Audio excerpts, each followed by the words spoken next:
লকডাউনটাকে তিনি তুলে ফেলতে চান অ্যাজ এ অলসো ক্যারেক্টারটি 100% পিপল বাড়তে পারে অ্যাজ এ তিনি প্রস্তুত বাকি আত্মীয় তারা কি করবেন উই ডোন্ট নো ফরওয়ার্ড পোস্টে আর এক ফ্রম দ্য টিম পার্টি আপার পাতে আর এস আরপিএস ফোর্স এই মুহূর্তে সিনিয়রটা থার্ড পার্টি সুযোগ পেল নেওয়ার জন্য এক্সস্টের কিছু রোস্টারদেরকেও আমরা একটু মিনি ম্যাপে স্পট করতে পারছি তবে আর একটা লাইন আপ ছি অ্যাথলিট ওকে আর এস আর সোলো ওয়ান রোস্টারের মধ্যে ক্যারেক্টার টু আছে মোস্ট ক্যারেক্টার ব্যবহার করে বেরিয়ে যেতে চান তবে যেই প্লেসমেন্টের দিকে ঢুকে ঢুকার প্ল্যানিং করেছেন সেখানে অলমোস্ট টি12 ফুল আর রোস্টার তারা ছড়িয়ে ছিড়িয়ে রয়েছে ড্রোনের ব্যবহার করবে রিপেন্সি ড্রোনটাকে করে ফেলতে চাই ডিস্ট্রয় হাতে রয়েছে আসি এইটি লং টার্ম ওয়েপন দিয়ে জন্য জুম করে সেই গেম প্লেটাকে বেশি ভালোভাবে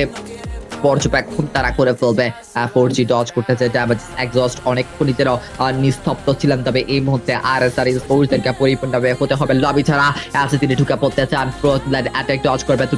দুটি লাইন আপের রোস্টার অ্যামাউন্টের ঘাটতি এক্সস্ট হারিয়েছেন তাতে ডুয়াল রোস্টার শট অ্যাপ্লাই করা দেওয়ার জন্য রং সাইড থেকে ম্যাক্স অ্যাটাক দিবে অ্যাজ এ কাউন্টার তুলতে যায় তাফিক অলসো অ্যাক্টিভেটেড করেক্টর ব্যবহারটাকে কন্টিনিউ করবে নকডাউনটাকে তুলে নিতে পারলে যদি প্লাস পয়েন্ট কিছুটা হলে সংযুক্ত করার পসিবিলিটি থাকছে সিনাউট 1 vs 4 তে গিয়ে ঠিকবে ডিভাইডের full on advantage makes as a sole one roster তিনি অ্যাপ্লাই করছে স্ন্যাপার দিয়ে ড্যামেজগুলোকে ডজ করার চেষ্টা তাফিক তিনি এগোবে স্পট তিনি করেছেন হাতে কর প্রফেশন ইনশিওর করে প্রতিপক্ষ দলকে করে দিয়েছেন পুরোপুরিভাবে destroy and yep guys this is a big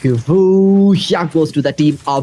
Divide Esports what outstanding performance what domination and this is a big